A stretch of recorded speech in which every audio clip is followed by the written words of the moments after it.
રાજકોટના જેતપુરમાં એપીએમસીની ચૂંટણી યોજાઈ હતી। સમાચાર પ્રાપ્ત થઈ રહ્યા છે જેમાં ચેરમેન અને વાઇસ ચેરમેનની ચૂંટણી યોજાઈ। 2.5 વર્ષની ટર્મ પૂરી થતા ચૂંટણી યોજાઈ હતી। એમએલએ અને સહકારી નેતા જયેશ રાદડિયા પણ ઉપસ્થિત રહ્યા। ભાજપમાંથી ચેરમેન અને વાઇસ ચેરમેનનું મેન્ડેટ આવ્યું, જેમાં ચેરમેન અને વાઇસ ચેરમેનને બિનહરીફ જાહેર કરવામાં આવ્યા છે। તો ચૂંટણી સમયે યાર્ડના સભ્ય તમામ છે તે પણ ઉપસ્થિત રહ્યા। ઇન્ચાર્જ રાજકોટ જિલ્લા રજિસ્ટ્રાર અજય સિદ્ધપરાના અધ્યક્ષ સાથે ચૂંટણી યોજાઈ હતી। ભાજપમાંથી ચેરમેન અને વાઇસ ચેરમેનનું મેન્ડેટ આવ્યું હતું। તો ચેરમેન અને વાઇસ ચેરમેનની ચૂંટણી યોજાઈ। 2.5 વર્ષની ટર્મ પૂરી થતા ચૂંટણીનું આયોજન કરવામાં આવ્યું।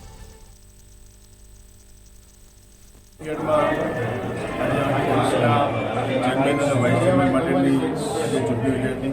ચેરમેન તરીકે ચમનભાઈ ભુવા અને વાઇસ ચેરમેન તરીકે વિનુભાઈ પાગડાની આજે બિનહરીફ વરણી થઈ છે।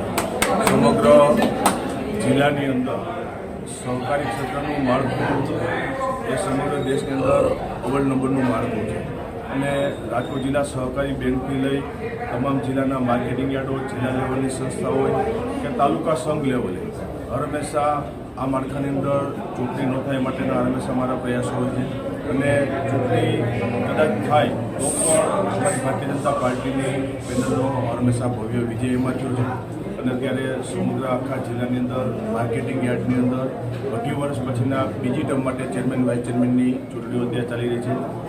ત્યારે જેતપુરની ચૂંટણી પૂરી થઈ, બપોર પછી ધોરાજી ખાતે ચેરમેન વાઇસ ચેરમેનની ચૂંટણી થવા જઈ રહી છે। એટલે મને